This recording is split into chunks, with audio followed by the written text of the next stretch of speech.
Very good morning. It's truly humbling to be here, and I must confess I feel quite intimidated for two reasons.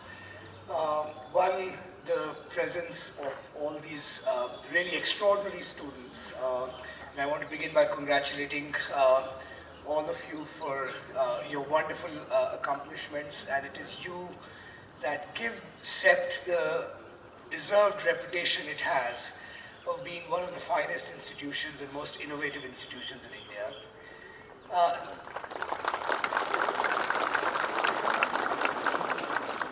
The second reason I'm a bit intimidated is because of the gentlemen on the dais, Bimal Patel and Sanjay Lalbhai.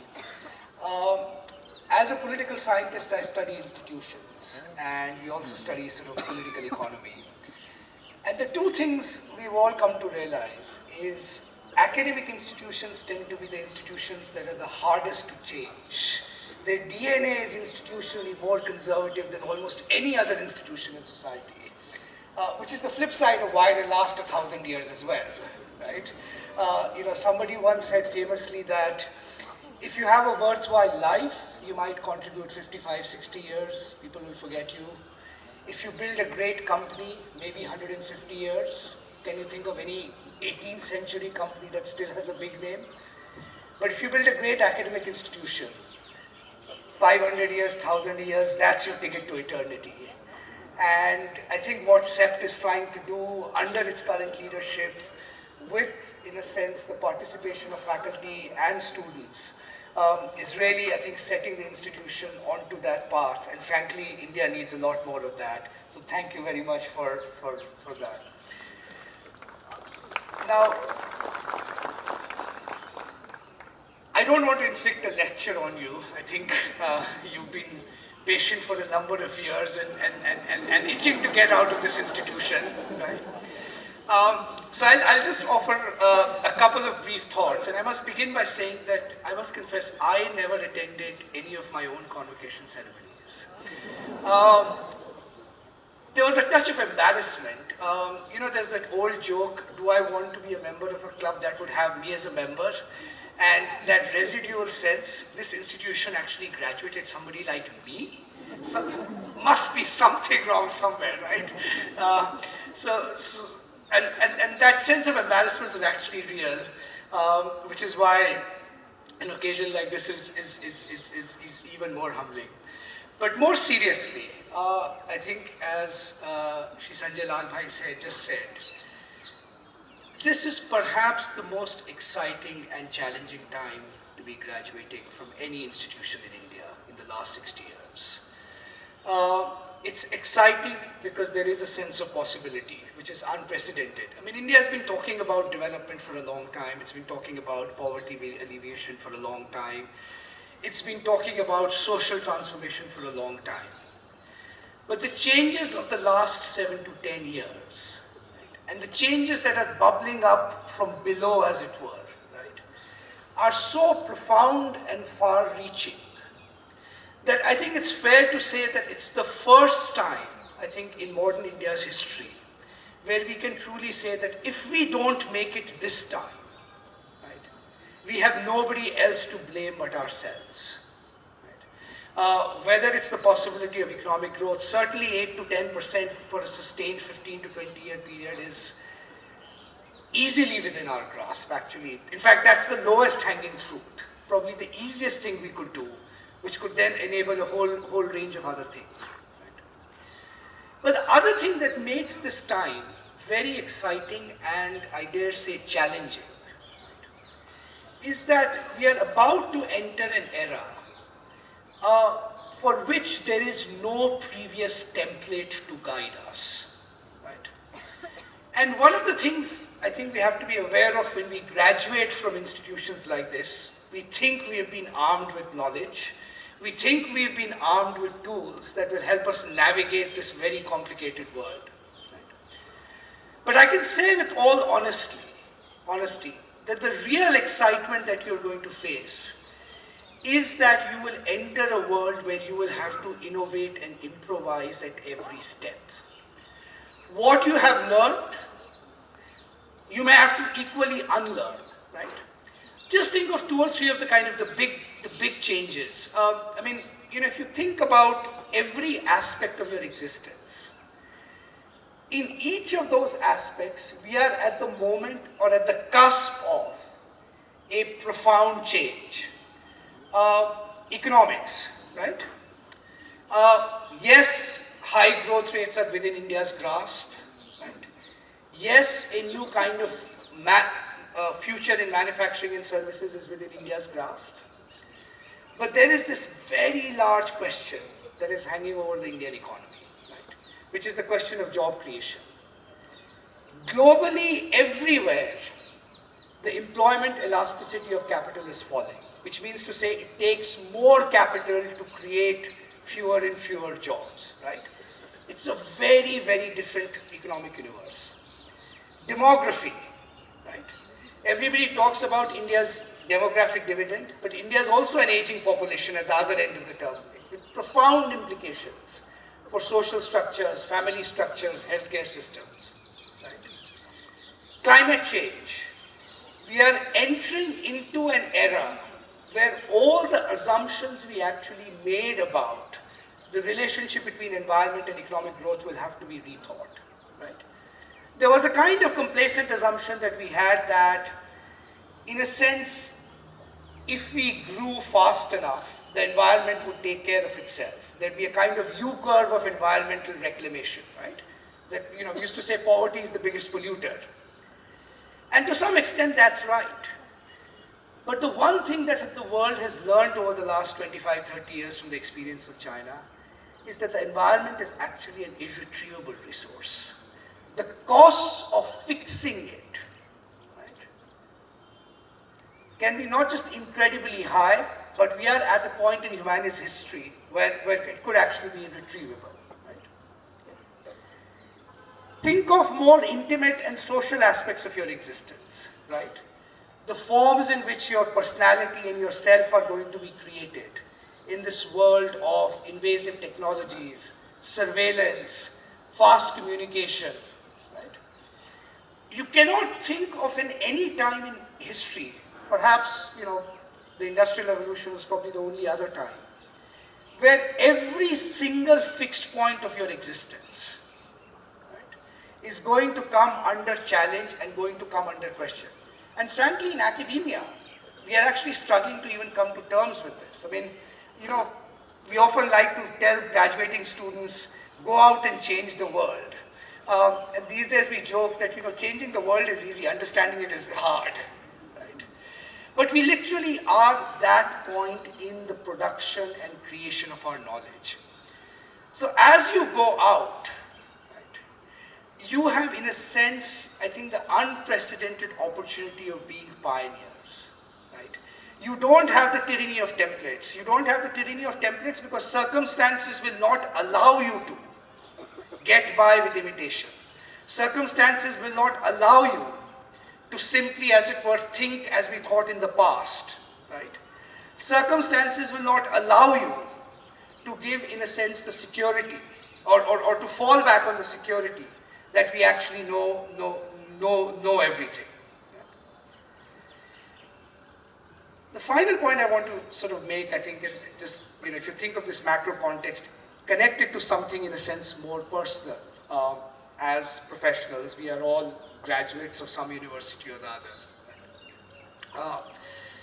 And as graduates, right, two things characterize our existence quite profoundly. In fact, they characterize it so profoundly that we don't even acknowledge it. The first thing that characterizes our existence and our approach to life is, in a sense, the quest for security, right? Our parents sent us to university so that our futures were secured, right? Yeah. We often strive to get degrees, because we think it will give us, in a sense, a floor below which we cannot fall in society, right? We come to good institutions like CEPT because we think CEPT provides a signaling function to society, right? I'm armed with this piece of paper. This must mean something. This is my passport to some form of security. But the one thing I've learned in life over the years, and particularly watching generations of graduates from different institutions, is something that the French thinker Montesquieu said very profoundly, and rather it's a counterintuitive statement, but Montesquieu said that the most amazing thing about security is that security also breeds the most amount of timidity, right? Which is that the quest for security can put you in positions where you refuse to take risks. The quest for security can put you in positions where you refuse to innovate. It can put you in positions where the comfort that you have a story to tell, right, that comfort is more reassuring to you than actually trying to figure out whether that story is actually capturing a slice of changing reality or not. J.K. Rowling, in her Convocation address to Harvard a few years ago, had this rather remarkable line that failure sometimes can be as important an aspect of not just personality building, but can actually be a necessary condition for innovation and risk-taking.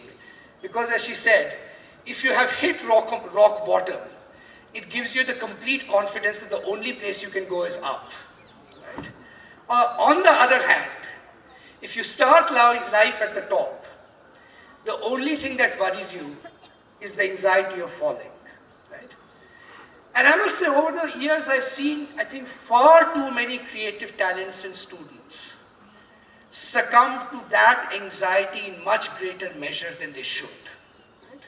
Go back to Montesquieu's point that security breeds timidity.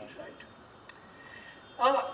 So in that sense, I think the challenge for a graduating class like this, right, is to sort of say, how can we take a degree like this, how can we take an education like this, and not let that degree and that education become the rope that actually ties us, right, rather than providing the fuel that sort of lets us sort of soar high in the skies.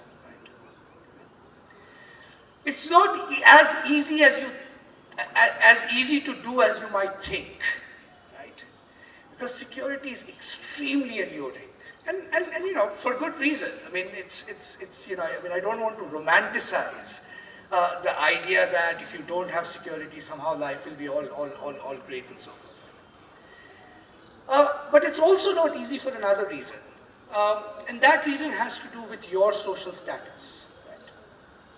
What is your social status? I bet you, most of you think, and quite rightly, you've come to an institution like CEPT. You have come on your own merits, you have worked hard, and you have achieved something, right? There is a sense of entitlement to this degree, right? And from a sense of entitlement to this degree, flows also a whole sense of other entitlements, right? Because I have this degree, I should be entitled to X, I should be entitled to Y, right? One of the most heartening features of India, not just India, but most democracies all over the world, is the fact that we are increasingly becoming meritocracies, right? We are increasingly become meritocracies in the sense that, as Dr. Patel outlined, we have now structures of education, right, that are trying very hard not to exclude by virtue of economic position in society or social status in society, right? This is an extraordinarily profound development, right? The single biggest cause for social churning in India. You know, 15-20 years ago when I moved back to India, we used to always debate in India, is there a demand for education? Do the poor want to send their kids to school? That debate is decisively over, right? Now the question is, what is going to be, in a sense, the supply of education? But this meritocracy, this sense that people are now rising through the dint of their own talent and their own hard work, right? This also generates a very peculiar kind of psychological problem in society. And the psychological problem is this. I'll put it somewhat melodramatically. It used to be said that the one good thing about an aristocracy was that you could shame an aristocracy. You could shame an aristocracy because everybody knew that the privileges people had in society were somewhat arbitrary and somewhat random, right? There were accidents of birth, there were accidents of history, right? There were accidents of privilege, right? As a result, consequently, occasionally, you could shame an aristocracy to thinking that they had some obligation to the rest of society, right? The paradox is that a meritocracy is hard to shame because a meritocracy has a much deeper and a much more well-deserved sense of entitlement, right? We are getting the high salaries we are getting because we deserve to get them, right? These are not accidents of birth. These are not accidents of our history, right? But in a world that is actually growing much more unequal, right? Which is an extraordinary challenge we are going to face as a society, right?